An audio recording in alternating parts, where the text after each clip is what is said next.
ಎಲ್ಲರಿಗೂ ಯೂಟ್ಯೂಬ್ ಚಾನಲ್ಗೆ ಸ್ವಾಗತ.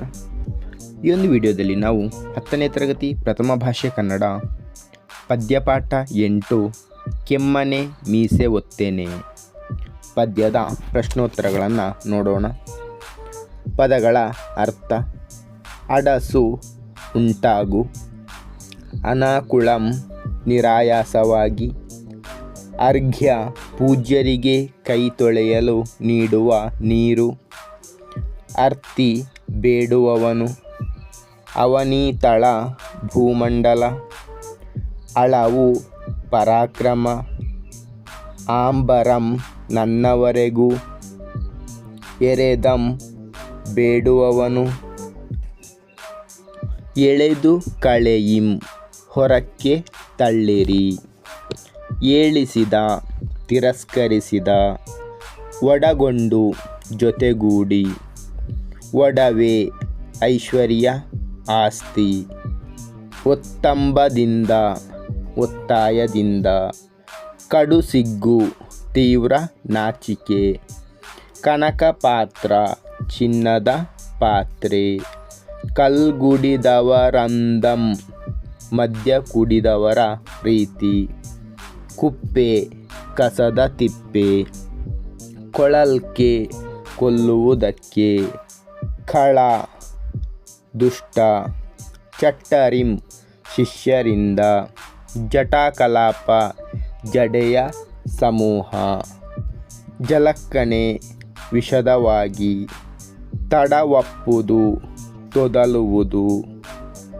ತಳವೆಳಗಾಗೆ ಗಾಬರಿಯಾಗುವಂತೆ, ತೊಳಲ್ದು ಅಲೆದಾಡಿ, ದಿವ್ಯ ಶರಾಳಿ ಶ್ರೇಷ್ಠ ಬಾಣಗಳ ಸಮೂಹ, ದ್ವಿಜವಂಶಜಂ ಬ್ರಾಹ್ಮಣ, ನಾನಿಳಿ ನಾಚಿಕೆಯಿಲ್ಲದವನು, ನೂಂಕು ನೂಕು, ನೊಳವಿಂಗೆ ನೊಣಕ್ಕೆ, ಪಡಿಯರ ದ್ವಾರಪಾಲಕ ಸೇವಕ, ಪೊಳಲ್ ಪಟ್ಟಣ, ಪೌರಂದರ ಇಂದ್ರ, ಬೆರಗಿಂಗೆ ಉತ್ಸಾಹಕ್ಕೆ, ಭಾರ್ಗವ ಪರಶುರಾಮ, ಮದಿರ ಸುರಪಾನ, ಮಹೀಪತಿ ರಾಜ, ಮಾಲ್ಕೆಯೊಳ್ ರೀತಿಯಲ್ಲಿ, ಮೃತ್ಪಾತ್ರ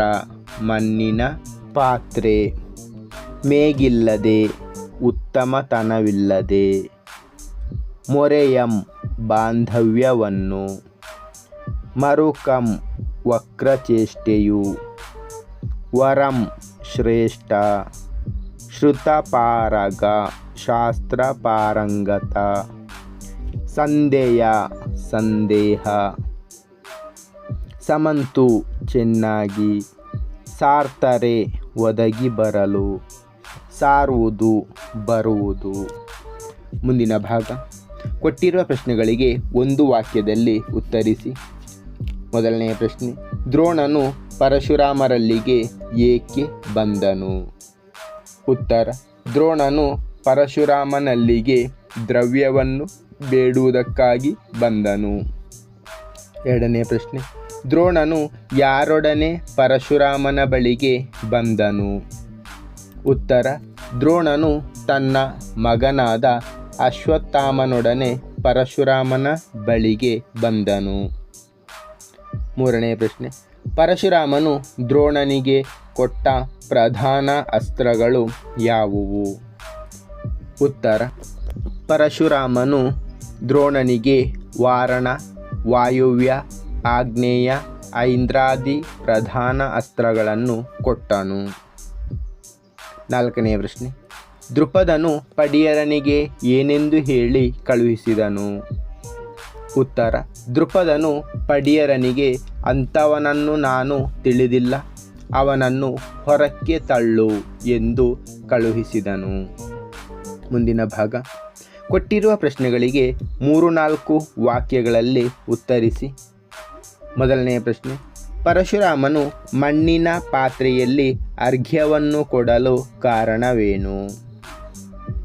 ಉತ್ತರ: ಪರಶುರಾಮನು ತನ್ನಲ್ಲಿದ್ದದ್ದನ್ನೆಲ್ಲ ಬೇಡಿದವರಿಗೆ ದಾನ ಮಾಡಿದ್ದರಿಂದ ಆತನ ಬಳಿ ಧನು ಹಾಗೂ ದಿವ್ಯ ಶರಾಳಿ ಅಲ್ಲದೆ ಬೇರೇನೂ ಇರಲಿಲ್ಲ. ಆ ಸಂದರ್ಭದಲ್ಲಿ ದ್ರೋಣನು ಅಶ್ವತ್ಥಾಮನ ಜೊತೆಯಲ್ಲಿ ಏನಾದರೂ ದ್ರವ್ಯ ಬೇಡಲೆಂದು ಪರಶುರಾಮನ ಬಳಿಗೆ ಬಂದನು. ಆಗ ಪರಶುರಾಮನು ತನ್ನ ಬಳಿ ಚಿನ್ನದ ಪಾತ್ರೆಗಳಿಲ್ಲದುದರಿಂದ ದ್ರೋಣನಿಗೆ ಮಣ್ಣಿನ ಪಾತ್ರೆಯಲ್ಲಿಯೇ ಅರ್ಘ್ಯವನ್ನು ಕೊಟ್ಟು ಪೂಜಿಸಿದನು. ಎರಡನೇ ಪ್ರಶ್ನೆ, ದ್ರುಪದನು ದ್ರೋಣನಿಗೆ ಗರ್ವದಿಂದ ಹೇಳಿದ ಮಾತುಗಳು ಯಾವುವು? ಉತ್ತರ: ದ್ರುಪದನು ದ್ರೋಣರಿಗೆ, ನೀನು ಯಾರೆಂದು ನನಗೆ ತಿಳಿದಿಲ್ಲ. ನೀನು ನನ್ನನ್ನು ಅದೆಲ್ಲಿ ಕಂಡಿದ್ದೀಯೋ? ರಾಜನಿಗೂ ಬ್ರಾಹ್ಮಣನಿಗೂ ಯಾವ ವಿಧವಾದ ಸ್ನೇಹ? ಮನುಷ್ಯರಾದವರು ಇಷ್ಟು ನಾಚಿಕೆಗೆಟ್ಟವರೂ ಆಗುತ್ತಾರೆಯೇ ಎಂಬ ಮಾತುಗಳಿಂದ ದ್ರೋಣನಿಗೆ ಮರ್ಮಭೇದಕವಾಗುವಂತೆ ಹೀಯಾಳಿಸಿದನು. ಮೂರನೇ ಪ್ರಶ್ನೆ, ದ್ರೋಣನು ಶಪಥ ಮಾಡುವಾಗ ಹೇಳಿದ ಮಾತುಗಳಾವುವು? ಉತ್ತರ: ಎಲೋ ಖಳನೆ, ನೊಣಕ್ಕೆ ಕಸದ ತಿಪ್ಪೆಯೇ ಶ್ರೇಷ್ಠವಾದುದು ಎನ್ನುವ ಗಾದೆಯಂತೆ ನಿನ್ನ ಯೋಗ್ಯತೆ ನನ್ನವರೆಗೂ ಉಂಟೆ. ಜೊತೆಯಲ್ಲಿ ವಿದ್ಯಾಭ್ಯಾಸ ಮಾಡಿದವರೆಂಬ ಒಂದೇ ಒಂದು ಕಾರಣದಿಂದ ನಿನ್ನನ್ನು ಕೊಲ್ಲದೆ ಬಿಡುತ್ತೇನೆ. ಈ ಸಭಾವಲಯದಲ್ಲಿ ಹೀಯಾಳಿಸಿದ ನಿನ್ನನ್ನು ನನ್ನ ಶಿಷ್ಯರಿಂದ ನೀನು ಬೆಚ್ಚುವಂತೆ ಕಟ್ಟಿಸದೆ ಬಿಟ್ಟರೆ ನಾನು ಮೀಸೆ ಹೊತ್ತಿರುವುದು ವ್ಯರ್ಥವಲ್ಲವೇ ಎಂದು ಹೇಳಿದನು. ಮುಂದಿನ ಭಾಗ. ಕೊಟ್ಟಿರುವ ಪ್ರಶ್ನೆಗಳಿಗೆ 8-10 ವಾಕ್ಯಗಳಲ್ಲಿ ಉತ್ತರಿಸಿ. ಮೊದಲನೆಯ ಪ್ರಶ್ನೆ, ದ್ರುಪದನಿಗೂ ದ್ರೋಣನಿಗೂ ನಡೆದ ಸಂಭಾಷಣೆಯನ್ನು ಸಂಕ್ಷಿಪ್ತವಾಗಿ ಬರೆಯಿರಿ. ಉತ್ತರ: ದ್ರೋಣನು ತನಗೆ ಬಡತನ ಉಂಟಾದಾಗ ಸಹಾಯಕ್ಕಾಗಿ ಬಾಲ್ಯದ ಗೆಳೆಯ ದ್ರುಪದ ರಾಜನ ಬಳಿ ಬಂದನು. ದ್ರೋಣನು ಪಡಿಯರನ ಬಳಿ ಹೇಳಿ ಕಳಿಸಿದಾಗ ಅಂಥವನನ್ನು ನಾನು ತಿಳಿದಿಲ್ಲ, ಅವನನ್ನು ಹೊರಕ್ಕೆ ತಳ್ಳು ಎಂದು ಸಭಾ ಮಧ್ಯದಲ್ಲಿ ಕೆಟ್ಟದಾಗಿ ಮಾತನಾಡಿದನು. ಹೀಗೆ ಹೇಳಿದುದನ್ನು ದ್ವಾರಪಾಲಕನು ಬಂದು ಆ ರೀತಿಯಲ್ಲೇ ತಿಳಿಸಲಾಗಿ ದ್ರೋಣನು ಒತ್ತಾಯದಿಂದ ಒಳಕ್ಕೆ ಪ್ರವೇಶಿಸಿ ದ್ರುಪದನನ್ನು ನೋಡಿ, ಅಣ್ಣ, ನೀನು ನಾನು ಜೊತೆಯಲ್ಲಿ ವಿದ್ಯಾಭ್ಯಾಸ ಮಾಡಿದುದನ್ನು ತಿಳಿದಿಲ್ಲವೇ ಎನ್ನಲು ದ್ರುಪದನು, ನಿನ್ನನ್ನು ನಾನು ತಿಳಿದಿಲ್ಲ. ನೀನು ನನ್ನನ್ನು ಅದೆಲ್ಲಿ ಕಂಡೆಯೋ? ರಾಜನಿಗೂ ಬ್ರಾಹ್ಮಣನಿಗೂ ಯಾವ ವಿಧವಾದ ಸ್ನೇಹ? ಮನುಷ್ಯರಾದವರು ಇಷ್ಟು ನಾಚಿಕೆಗೆಟ್ಟವರೂ ಆಗುತ್ತಾರೆಯೇ ಎಂಬ ಮಾತುಗಳಿಂದ ದ್ರೋಣನಿಗೆ ತೀವ್ರ ನಾಚಿಕೆಯಾಗುವಂತೆ ಹೀಯಾಳಿಸಿದನು. ಐಶ್ವರ್ಯ ಬರಲು ಮದ್ಯಪಾನ ಮಾಡಿದವರಂತೆ ಮಾತು ತೊದಲುವುದು, ಮುಖದಲ್ಲಿ ವಕ್ರಚೇಷ್ಟೆಯುಂಟಾಗುವುದು, ಮಾತುಗಳು ನಾಚಿಕೆಯಿಲ್ಲದಾಗುವುದು, ಸಂಬಂಧವನ್ನು ಮರೆಯುವಂತೆ ಮಾಡುವುದು. ಆದ್ದರಿಂದ ಐಶ್ವರ್ಯವು ಒಡನೆ ಹುಟ್ಟಿತು. ಎಲ್ಲೋ ಖಳನೆ, ನೊಣಕ್ಕೆ ಕಸದ ತಿಪ್ಪೆಯೇ ಶ್ರೇಷ್ಠವಾದುದು ಎನ್ನುವ ಗಾದೆಯ ಹಾಗೆ ನಿನ್ನ ಯೋಗ್ಯತೆ ನನ್ನವರೆಗೂ ಉಂಟೆ. ಜೊತೆಯಲ್ಲಿ ವಿದ್ಯಾಭ್ಯಾಸ ಮಾಡಿದೆವೆಂಬ ಒಂದು ಕಾರಣದಿಂದ ನಿನ್ನನ್ನು ಕೊಲ್ಲಲಾರೆ. ಈ ಸಭಾಮಂಡಲದಲ್ಲಿ ನನ್ನನ್ನು ಹೀಯಾಳಿಸಿದ ನಿನ್ನನ್ನು ನಿರಾಯಾಸವಾಗಿ ನನ್ನ ಶಿಷ್ಯರಿಂದ ನೀನು ಗಾಬರಿ ಮಾಡುವಂತೆ ಕಟ್ಟಿಸದೆ ಬಿಟ್ಟರೆ ನಾನು ಮೀಸೆಯನ್ನು ಹೊತ್ತಿರುವುದು ವ್ಯರ್ಥವಲ್ಲವೇ ಎಂದು ದ್ರೋಣನು ದ್ರುಪದನಿಗೆ ಹೇಳಿದನು. ಎರಡನೆಯ ಪ್ರಶ್ನೆ, ದ್ರೋಣನು ದ್ರುಪದನ ವಿರುದ್ಧ ಶಪಥ ಮಾಡಲು ಕಾರಣವಾದ ಅಂಶಗಳನ್ನು ವಿವರಿಸಿ. ಉತ್ತರ: ದ್ರೋಣ ಮತ್ತು ದ್ರುಪದರಿಬ್ಬರು ಸಹಪಾಠಿಗಳು. ಯಜ್ಞಸೇನನೆಂಬ ಗುರುವಿನಲ್ಲಿ ವಿದ್ಯಾಭ್ಯಾಸ ಮಾಡಿದವರು. ದ್ರುಪದನು ತಾನು ದೊರೆಯಾದಾಗ ತನ್ನ ಬಳಿಗೆ ಬಂದರೆ ಸಹಾಯ ಮಾಡುವುದಾಗಿ ದ್ರೋಣನಿಗೆ ಹೇಳಿದ್ದನು. ದ್ರೋಣನಿಗೆ ಬಡತನ ದೊರೆಕೊಂಡಿತು. ಈ ವೇಳೆ ದ್ರುಪದನು ರಾಜನಾಗಿದ್ದನು. ದ್ರುಪದನು ವಿದ್ಯಾಭ್ಯಾಸ ಮಾಡುವ ಸಮಯದಲ್ಲಿ ಆಡಿದ್ದ ಮಾತುಗಳನ್ನು ಜ್ಞಾಪಿಸಿಕೊಂಡು ಸಹಾಯವನ್ನು ನಿರೀಕ್ಷಿಸಿ ದ್ರುಪದನಲ್ಲಿಗೆ ಬಂದನು. ಆದರೆ ದ್ರುಪದನಿಗೆ ಅಧಿಕಾರದ ಮದ ಆವರಿಸಿತ್ತು. ದ್ರೋಣ ತನ್ನ ಸಹಪಾಠಿ ಎಂದು ಗುರುತಿಸದಾದನು.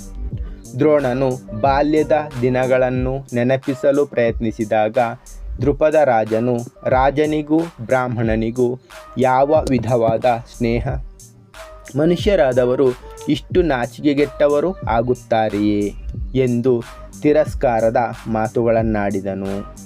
ಇದರಿಂದ ಕೋಪಗೊಂಡ ದ್ರೋಣನು ಐಶ್ವರ್ಯದಿಂದ ಮದೋನ್ಮತ್ತನಾಗಿ ಸಂಬಂಧವನ್ನು ಮರೆತ ನಿನ್ನನ್ನು ನೋಡಿದರೆ ಐಶ್ವರ್ಯವು ಕಳ್ಳೊಡ ಹುಟ್ಟಿತು ಎಂಬ ಮಾತು ಇಂದಿಗೆ ತನಗೆ ಸ್ಪಷ್ಟವಾಯಿತು. ಆದರೆ ನಿನ್ನ ಯೋಗ್ಯತೆ ನನ್ನವರೆಗೂ ಉಂಟೆ? ಜೊತೆಯಲ್ಲಿ ವಿದ್ಯಾಭ್ಯಾಸ ಮಾಡಿದೆವೆಂಬ ಒಂದು ಕಾರಣದಿಂದ ನಿನ್ನನ್ನು ಕೊಲ್ಲಲಾರೆ. ಈ ಸಭಾಮಂಡಲದಲ್ಲಿ ನನ್ನನ್ನು ಹೀಯಾಳಿಸಿದ ನಿನ್ನನ್ನು ನಿರಾಯಾಸವಾಗಿ ನನ್ನ ಶಿಷ್ಯರಿಂದ ನೀನು ಗಾಬರಿ ಮಾಡುವಂತೆ ಕಟ್ಟಿಸದೆ ಹೋದರೆ ನಾನು ಮೀಸೆ ಹೊತ್ತಿರುವುದು ವ್ಯರ್ಥವಲ್ಲವೇ ಎಂದು ದ್ರೋಣನು ತುಂಬಿದ ಸಭೆಯಲ್ಲಿ ದ್ರುಪದನ ವಿರುದ್ಧ ಶಪಥ ಮಾಡಿದನು. ಮುಂದಿನ ಭಾಗ. ಸಂದರ್ಭದೊಡನೆ ಸ್ವಾರಸ್ಯ ಬರೆಯಿರಿ. ಮೊದಲನೆಯ ಸಾಲು. ಈಗಳೊಂದಡಕೆಯುಮಿಲ್ಲ ಕೈಯೊಳ್. ಆಯ್ಕೆ.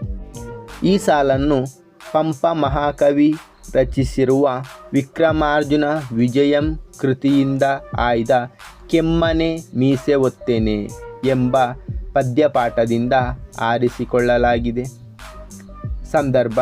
ದ್ರೋಣನು ತನಗೆ ಬಡತನ ಉಂಟಾಗಲು ಅಶ್ವತ್ಥಾಮನನ್ನು ಕರೆದುಕೊಂಡು ದೇಶಗಳೆಲ್ಲ ಸುತ್ತಿ ಪರಶುರಾಮನ ಬಳಿಗೆ ಬಂದು ಸಹಾಯ ಯಾಚಿಸಿದ ಸಂದರ್ಭದಲ್ಲಿ ಪರಶುರಾಮನು ಪದಾರ್ಥಗಳನ್ನೆಲ್ಲ ಬೇಡಿದವರಿಗೆ ಕೊಟ್ಟೆನು, ಭೂಮಂಡಲವನ್ನು ಗುರುಗಳಿಗೆ ಕೊಟ್ಟೆನು, ನನ್ನಲ್ಲಿ ಒಂದಡಕೆಯೂ ಇಲ್ಲ ಎಂದು ದ್ರೋಣನಿಗೆ ಹೇಳುತ್ತಾನೆ. ಸ್ವಾರಸ್ಯ. ದ್ರೋಣನು ತನ್ನ ಬಳಿ ಬಂದು ಸಹಾಯ ಯಾಚಿಸಿದಾಗ ಪರಶುರಾಮನು ಯಾವುದೇ ಮುಚ್ಚುಮರೆ ಇಲ್ಲದೆ ತನ್ನ ನಿಜಸ್ಥಿತಿಯನ್ನು ಹೇಳಿಕೊಳ್ಳುವುದು ಈ ಮಾತಿನಲ್ಲಿ ಸ್ವಾರಸ್ಯಪೂರ್ಣವಾಗಿ ವ್ಯಕ್ತವಾಗಿದೆ. ಎರಡನೆಯ ಸಾಲು. ವಿದ್ಯಾಧನಮೇ ಧನಮಪ್ಪುದು. ಆಯ್ಕೆ. ಈ ಸಾಲನ್ನು ಪಂಪ ಮಹಾಕವಿ ರಚಿಸಿರುವ ವಿಕ್ರಮಾರ್ಜುನ ವಿಜಯಂ ಕೃತಿಯಿಂದ ಆಯ್ದ ಕೆಮ್ಮನೆ ಮೀಸೆ ಒತ್ತೇನೆ ಎಂಬ ಪದ್ಯಪಾಠದಿಂದ ಆರಿಸಿಕೊಳ್ಳಲಾಗಿದೆ. ಸಂದರ್ಭ. ದ್ರೋಣನು ತನ್ನ ಬಳಿ ಬಂದು ಸಹಾಯ ಯಾಚಿಸಿದಾಗ ಪರಶುರಾಮನು, ಎಲೈ ದ್ರೋಣನೇ, ಈಗ ಇದೊಂದು ಬಿಲ್ಲು, ಇದೊಂದು ದಿವ್ಯಾಸ್ತ್ರಗಳ ಸಮೂಹವೂ ಇದೆ. ನನ್ನಲ್ಲಿ ಬೇರೆ ಯಾವುದೇ ಆಸ್ತಿ ಇಲ್ಲ. ಇವುಗಳಲ್ಲಿ ನಿನಗೆ ಯಾವುದನ್ನು ಕೊಡಲಿ? ಚೆನ್ನಾಗಿ ಯೋಚಿಸಿ ಹೇಳು ಎಂದು ಹೇಳುವ ಸಂದರ್ಭದಲ್ಲಿ ದ್ರೋಣನು, ನನಗೆ ವಿದ್ಯಾಧನವೇ ಧನವಾಗಿರುವುದರಿಂದ ಆ ದಿವ್ಯಾಸ್ತ್ರಗಳನ್ನು ದಯಪಾಲಿಸಬೇಕು ಎಂದು ಹೇಳುತ್ತಾನೆ. ಸ್ವಾರಸ್ಯ. ವಿದ್ಯಾಧನವೇ ನಿಜವಾದ ಸಂಪತ್ತು ಎಂದು ಹೇಳುವ ಮೂಲಕ ದ್ರೋಣನು ವಿದ್ಯೆಯ ಮಹತ್ವವನ್ನು ತಿಳಿಸಿರುವುದು ಇಲ್ಲಿನ ಸ್ವಾರಸ್ಯವಾಗಿದೆ. ಮೂರನೆಯ ಸಾಲು. ಎಂತು ನಾನಿಗರಪ್ಪರೆ ಮಾನಸರ್. ಆಯ್ಕೆ. ಈ ಸಾಲನ್ನು ಪಂಪ ಮಹಾಕವಿ ರಚಿಸಿರುವ ವಿಕ್ರಮಾರ್ಜುನ ವಿಜಯಂ ಕೃತಿಯಿಂದ ಆಯ್ದ ಕೆಮ್ಮನೆ ಮೀಸೆ ಒತ್ತೇನೆ ಎಂಬ ಪದ್ಯಪಾಠದಿಂದ ಆರಿಸಿಕೊಳ್ಳಲಾಗಿದೆ. ಸಂದರ್ಭ. ದ್ರೋಣನು ದ್ರುಪದನ ಬಳಿ ಹೋಗಿ, ಅಣ್ಣ, ನೀನು ನಾನು ಜೊತೆಯಲ್ಲಿ ವಿದ್ಯಾಭ್ಯಾಸ ಮಾಡಿದುದನ್ನು ತಿಳಿದಿಲ್ಲವೇ ಎನ್ನಲು ದ್ರುಪದನು, ನನಗೆ ನಿನ್ನ ಪರಿಚಯವಿಲ್ಲ. ನೀನು ನನ್ನನ್ನು ಅದೆಲ್ಲಿ ಕಂಡಿದ್ದೀಯೋ? ರಾಜನಿಗೂ ಬ್ರಾಹ್ಮಣನಿಗೂ ಯಾವ ವಿಧವಾದ ಸ್ನೇಹ? ಮನುಷ್ಯರಾದವರು ಇಷ್ಟು ನಾಚಿಕೆಗೆಟ್ಟವರೂ ಆಗುತ್ತಾರೆಯೇ ಎಂಬ ಮಾತುಗಳಿಂದ ಹೀಯಾಳಿಸುವ ಸಂದರ್ಭದಲ್ಲಿ ಈ ಮಾತನ್ನು ಹೇಳುತ್ತಾನೆ. ಸ್ವಾರಸ್ಯ: ತನ್ನ ಸಹಪಾಠಿಯಾಗಿದ್ದ ಆತ್ಮೀಯ ಸ್ನೇಹಿತ ಒಬ್ಬ ಬಡವನೆಂಬ ಕಾರಣಕ್ಕೆ ನೀನಾರೋ ನನಗೆ ತಿಳಿದಿಲ್ಲ ಎಂದು ಹೇಳುವ ದೃಪದನ ಅಹಂಕಾರ ಇಲ್ಲಿ ಸ್ವಾರಸ್ಯಪೂರ್ಣವಾಗಿ ವ್ಯಕ್ತವಾಗಿದೆ. 4ನೇ ಸಾಲು. ಜಲಕ್ಕ ನೀಗಳರಿದೆಂ ಸಿರಿ ಕಲ್ಲೊಡ ಹುಟ್ಟಿತೆಂಬುದಂ. ಆಯ್ಕೆ: ಈ ಸಾಲನ್ನು ಪಂಪ ಮಹಾಕವಿ ರಚಿಸಿರುವ ವಿಕ್ರಮಾರ್ಜುನ ವಿಜಯಂ ಎಂಬ ಕೃತಿಯಿಂದ ಆಯ್ದ ಕೆಮ್ಮನೆ ಮೀಸೆ ಒತ್ತೆನೆ ಎಂಬ ಪದ್ಯಪಾಠದಿಂದ ಆರಿಸಿಕೊಳ್ಳಲಾಗಿದೆ. ಸಂದರ್ಭ: ತನ್ನ ಬಳಿ ಸಹಾಯ ಕೇಳಲು ಬಂದ ದ್ರೋಣನನ್ನು ಕುರಿತು ದೃಪದನು, ನೀನು ನನ್ನನ್ನು ಅದೆಲ್ಲಿ ಕಂಡಿದ್ದೀಯೋ? ರಾಜನಿಗೂ ಬ್ರಾಹ್ಮಣನಿಗೂ ಯಾವ ವಿಧವಾದ ಸ್ನೇಹ? ಮನುಷ್ಯನಾದವನು ಇಷ್ಟು ನಾಚಿಕೆಗೆಟ್ಟವರೂ ಆಗುತ್ತಾರೆಯೇ ಎಂದು ಹೀಯಾಳಿಸುವ ಸಂದರ್ಭದಲ್ಲಿ ದ್ರೋಣನು ಐಶ್ವರ್ಯವೆಂಬ ಮದವೇರಿದ ಮಾತಿನಲ್ಲಿ ಮುಖದಲ್ಲಿ ವಕ್ರತೆಯುಂಟಾಗುತ್ತದೆ. ಸಂಬಂಧವನ್ನು ಮರೆಯುವಂತೆ ಮಾಡುವುದು. ಆದ್ದರಿಂದ ಐಶ್ವರ್ಯವು ಕಲ್ಲೊಡ ನುಟ್ಟಿದುದು ಎಂಬುದನ್ನು ಈಗ ನಾನು ಸ್ಪಷ್ಟವಾಗಿ ತಿಳಿದೆನು ಎಂದು ಈ ಮೇಲಿನಂತೆ ಹೇಳುತ್ತಾನೆ. ಸ್ವಾರಸ್ಯ: ಸಮುದ್ರ ಮಥನ ಕಾಲದಲ್ಲಿ ಐಶ್ವರ್ಯ ಮತ್ತು ಕಳ್ ಅಂದರೆ ಸುರಪಾನ ಇವೆರಡೂ ಹುಟ್ಟಿದವು. ಆ ಘಟನೆಯನ್ನು ದ್ರೋಣನ ಮೂಲಕ ಮಹಾಕವಿ ಪಂಪನು ದೃಪದನ ಐಶ್ವರ್ಯವನ್ನು ಮದಕ್ಕೆ ಅನ್ವಯ ಮಾಡಿ ಹೇಳಿರುವುದು ಇಲ್ಲಿನ ಸ್ವಾರಸ್ಯವಾಗಿದೆ. 5ನೇ ಸಾಲು. ನೊಳವಿಂಗೆ ಕುಪ್ಪೆ ವರಂ. ಆಯ್ಕೆ: ಈ ಸಾಲನ್ನು ಪಂಪ ಮಹಾಕವಿ ರಚಿಸಿರುವ ವಿಕ್ರಮಾರ್ಜುನ ವಿಜಯಂ ಕೃತಿಯಿಂದ ಆಯ್ದ ಕೆಮ್ಮನೆ ಮೀಸೆ ಒತ್ತೆನೆ ಎಂಬ ಪದ್ಯಪಾಠದಿಂದ ಆರಿಸಿಕೊಳ್ಳಲಾಗಿದೆ. ಸಂದರ್ಭ: ದೃಪದನು ಹೀಯಾಳಿಸಿದಾಗ ಕೋಪಗೊಂಡ ದ್ರೋಣನು ದೃಪದನನ್ನು ಕುರಿತು, ಎಲೋ ಖಳನೆ, ನೊಣಕ್ಕೆ ಕಸದ ತಿಪ್ಪೆಯೇ ಶ್ರೇಷ್ಠವಾದುದು ಎನ್ನುವ ಗಾದೆಯ ಹಾಗೆ ನಿನ್ನ ಯೋಗ್ಯತೆ ನನ್ನವರೆಗೂ ಉಂಟೆ? ಜೊತೆಯಲ್ಲಿ ವಿದ್ಯಾಭ್ಯಾಸ ಮಾಡಿದೆವೆಂಬ ಒಂದೇ ಒಂದು ಕಾರಣದಿಂದ ನಿನ್ನನ್ನು ಕೊಲ್ಲಲಾರೆ. ಈ ಸಭಾವಲಯದಲ್ಲಿ ನನ್ನನ್ನು ಹೀಯಾಳಿಸಿದ ನಿನ್ನನ್ನು ನನ್ನ ಶಿಷ್ಯರಿಂದ ಕಟ್ಟಿಸದೆ ಬಿಟ್ಟರೆ ನಾನು ಮೀಸೆಯನ್ನು ಹೊತ್ತಿರುವುದು ವ್ಯರ್ಥವಲ್ಲವೇ ಎಂದು ಶಪಥ ಮಾಡುವ ಸಂದರ್ಭದಲ್ಲಿ ಈ ಮಾತನ್ನು ಹೇಳುತ್ತಾನೆ. ಸ್ವಾರಸ್ಯ: ನೊಣಕ್ಕೆ ಕಸವೇ ಶ್ರೇಷ್ಠ ಎಂಬಂತೆ ವ್ಯಕ್ತಿಯ ಯೋಗ್ಯತೆಗೆ ತಕ್ಕಂತೆ ಗುಣ, ನಡತೆ, ಅಭಿರುಚಿಗಳಿರುತ್ತವೆ ಎಂಬುದು ಇಲ್ಲಿ ಸ್ವಾರಸ್ಯಪೂರ್ಣವಾಗಿದೆ. ಭಾಷಾ ಚಟುವಟಿಕೆ. ಕೊಟ್ಟಿರುವ ಪದಗಳನ್ನು ಬಿಡಿಸಿ ಸಂಧಿ ಹೆಸರಿಸಿ. ವಲ್ಕಲಾವೃತ. ವಲ್ಕಲ ಪ್ಲಸ್ ಆವೃತ ಸವರ್ಣ ದೀರ್ಘ ಸಂಧಿ. ದ್ರವ್ಯಾರ್ಥಿ. ದ್ರವ್ಯ ಪ್ಲಸ್ ಅರ್ಥಿ ಸವರ್ಣ ದೀರ್ಘ ಸಂಧಿ. ನಿಮ್ಮರಸ. ನಿಮ್ಮ ಪ್ಲಸ್ ಅರಸ ಲೋಪ ಸಂಧಿ. ಮದೋನ್ಮತ್ತ. ಮದ ಪ್ಲಸ್ ಉನ್ಮತ ಗುಣ ಸಂಧಿ. ಕಳ್ಗುಡಿ. ಕಳ್ ಪ್ಲಸ್ ಕುಡಿ ಆದೇಶ ಸಂಧಿ. ಮುಂದಿನ ಭಾಗ. ಕೊಟ್ಟಿರುವ ಪದಗಳನ್ನು ವಿಗ್ರಹ ವಾಕ್ಯ ಮಾಡಿ ಸಮಾಸ ಹೆಸರಿಸಿ. ನಾಣಿಲಿ. ನಾನು ಅಂದರೆ ನಾಚಿಕೆ ಇಲ್ಲದವನು, ಯಾವನೋ ಅವನೇ ನಾಚಿಕೆಗೇಡಿ ಅಂದರೆ ಬಹುರ್ವಿಹಿ ಸಮಾಸ. ದಿವ್ಯ ಶರಾಳಿ. ದಿವ್ಯವಾದ ಪ್ಲಸ್ ಶರಾಳಿ ಕರ್ಮಧಾರಯ ಸಮಾಸ. ಮಹೀಪತಿ. ಮಹಿ ಅಂದರೆ ಭೂಮಿಗೆ ಒಡೆಯ ಆದವನು, ಯಾರೋ ಅವನೇ ಮಹೀಪತಿ ಅಂದರೆ ರಾಜ ಬಹುರ್ವಿಹಿ ಸಮಾಸ. ಕಲ್ಗುಡಿದ. ಕಳ್ಳಂ ಅಥವಾ ಕಳ್ಳನ್ನು ಪ್ಲಸ್ ಕುಡಿದ ಕ್ರಿಯಾ ಸಮಾಸ. ಮುಂದಿನ ಭಾಗ. ಕೊಟ್ಟಿರುವ ವಾಕ್ಯದಲ್ಲಿರುವ ಅಲಂಕಾರವನ್ನು ಗುರುತಿಸಿ ಲಕ್ಷಣದೊಂದಿಗೆ ಸಮನ್ವಯಗೊಳಿಸಿ.